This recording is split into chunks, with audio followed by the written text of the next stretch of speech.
Today we're looking at Juneteenth.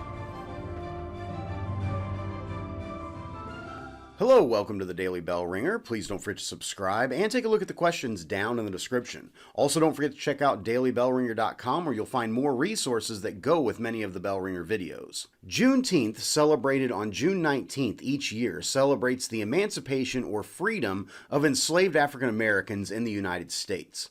Sometimes referred to as Emancipation Day, Freedom Day, Jubilee Day, or America's Second Independence Day, the holiday takes its origin from June 19th, 1865, when enslaved people in Texas were finally informed that they had officially been given their freedom. Slavery, unfortunately, has a long history throughout the world and in America, with the first enslaved Africans being brought to Jamestown, Virginia in 1619. From there, the institution grew as slavery became a major source of labor, especially across the South, as large sprawling plantations were established that required significant manpower to support year-round agriculture. By the time the United States declared independence from Britain in 1776 and wrote a new constitution in 1787, there were close to 700,000 enslaved people in America. And despite declaring independence with the idea of all men are created equal, slaveholders were unwilling to abide by that virtue due to the profits being made and racist ideologies. Many founding fathers believed slavery would simply disappear on its own, as slavery was on the decline in the late 1700s. But the invention of the cotton gin in 1794 rejuvenated the slave system. Over the first half of the 1800s, slavery exploded in America, growing to nearly 4 million enslaved people in the United States by 1860. Slavery and the spread of slavery west became an extremely dividing issue that would contribute to the American Civil War that began in April of 1861. In the midst of the Civil War, President Abraham Lincoln issued the Emancipation Proclamation, which stated that as of January 1st, 1863, all enslaved people in rebelling states would be free. The proclamation was profound because it changed the focus of the war from keeping the Union together to now freeing enslaved people. However, the proclamation did not immediately free anyone, as Confederate states did not abide by the laws of the United States. The proclamation depended on Union victory to force Confederate states to indeed free enslaved people. As Union troops pushed into the South and won victories throughout 1863 and 64, more and more enslaved people were freed. However, word of the proclamation and freedom was not shared with enslaved people in Texas. Many Confederate slaveholders, seeing that the war was not going well for the South, had hopes of reigniting the Confederate cause in Texas, with it being on the western boundary of the Confederacy and far from most of the significant fighting. On April 9, 1865, Confederate Commander Robert E. Lee surrendered, effectively bringing the war to an end.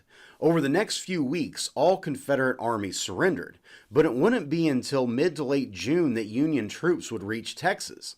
On June 19, 1865, Union General Gordon Granger, from his headquarters in Galveston, Texas, issued Order No. 3 that officially informed the over 250,000 enslaved people in the state that they were now free under the proclamation. By December of 1865, the 13th Amendment to the Constitution was ratified, officially abolishing the institution of slavery in America. Very quickly in Texas, celebrations began to be organized by the African American community to recognize the importance of June 19th. The first celebration took place in Texas on June 19th of 1866 and was called Jubilee Day.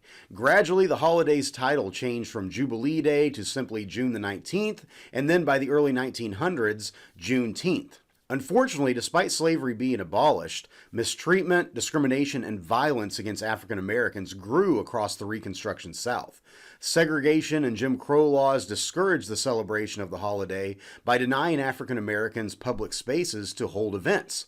In response, African Americans purchased their own land and continued the celebration with parades and rallies.